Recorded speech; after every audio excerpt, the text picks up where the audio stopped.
2022 brings in a world that is deeply divided. The US and China slipping further into a new kind of Cold War that will go on to define this century and force the rest of the world to decide where it stands.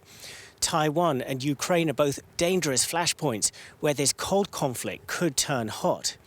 And all this division is a tragedy for a world that needs to focus on common threats like climate change and the pandemic. Here in Germany, the new government finds itself in the thick of things, chairing the G7 and desperately trying to salvage a diplomatic route out of the crisis over Ukraine. New chancellors usually get a 100-day grace period, but no such luck for Olaf Scholz in 2022. The Omicron variant will already determine success or failure, his very ability to govern.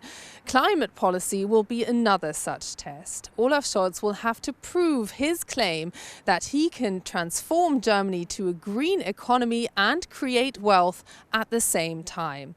All along, Scholz will also need to prevent fault lines within his governing coalition from becoming all-out cracks. He and his Green Foreign Minister Annalena Baerbock have already made very different statements on how understanding Germany should be of Russia or China, for instance. Only if Scholz can forge a joint line in his coalition can Germany live up to those expectations within the European Union and beyond.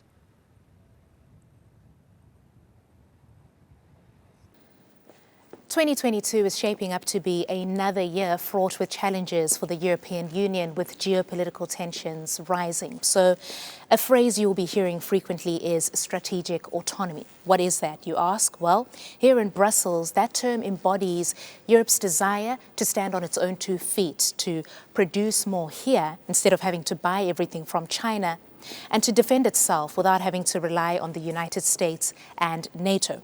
That could include an EU army, as well as efforts to ramp up production for products like semiconductors here in Europe. Now, this push for autonomy is really the brainchild of the French President Emmanuel Macron. He wants Europe to dream bigger and assert itself globally. But not everybody is on board. Some think it's a useless pipe dream. But France holds the first rotating presidency for the European Union in 2022, so Emmanuel Macron will be forging ahead.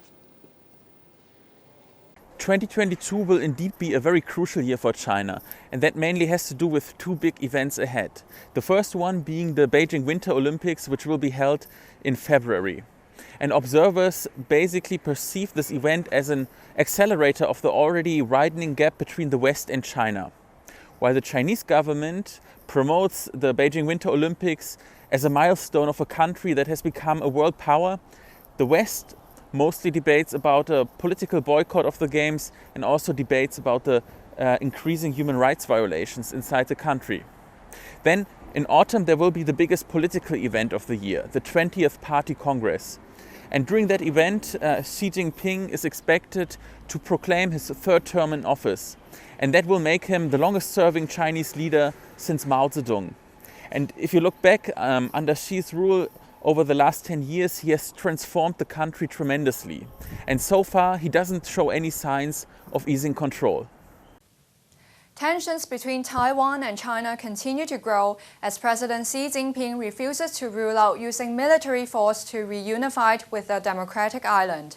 Taiwan is going to implement new policies for military reservists starting from January 2022. Reservists can be asked to train in consecutive years rather than every other year, and the training period will be extended from 7 days to 14 days. Amid Beijing's threat, Taiwan has been fostering relations with EU countries. Delegations from France, Lithuania, and Slovakia visited the island in the past 12 months. Taiwan opened a de facto embassy in Lithuania, prompting a furious reaction from Beijing. Lithuania will open its representative office in Taiwan in early 2022. And domestically, Taiwan will hold local elections in November. It's the first national ballot since President Tsai Ing-wen got re-elected, and it is seen as a litmus test for the 2024 presidential vote. It began with dances and tears of joy.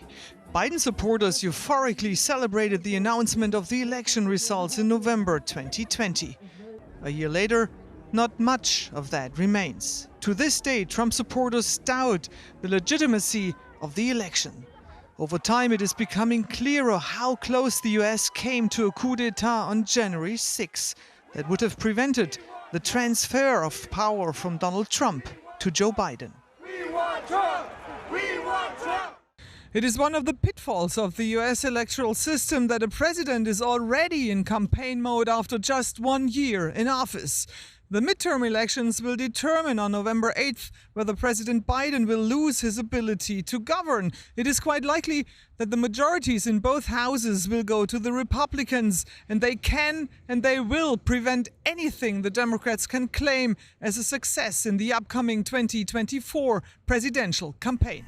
In the extremely radicalized United States, everything is now politicized.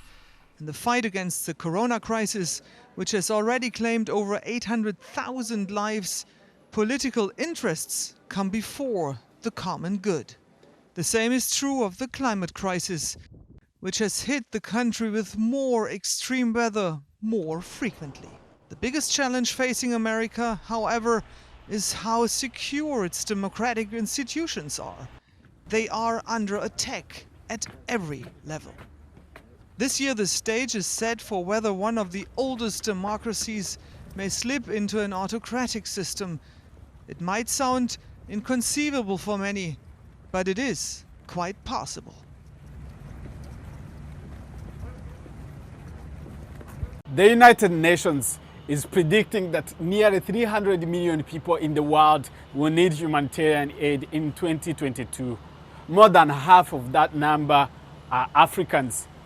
Ethiopia, South Sudan, Nigeria, and the Sahel countries face a raft of challenges including war, terrorism, hunger, climate change, and the coronavirus pandemic. Democracy is also eroding. Human rights abuses are projected to increase as leaders in many African countries try to hold tight on power against the choices of their citizens. Militaries in West Africa and the Horn of Africa have shown a desire for power. Mali, Chad, Guinea, and Sudan are countries to watch come 2022. All of them have seen militaries taking up political responsibilities in their hands, leaving civilians in state of despair. The pandemic is also expected to threaten the economic catch-up initiated in recent decades by African countries. Big economic countries like South Africa and Nigeria will be affected, but stronger rebound is expected for countries like Ivory Coast, Morocco, Rwanda, and Kenya. On a positive note, China is expected to deliver at least 1 billion vaccines. Senegal and Rwanda plan to start producing their own vaccines in 2022.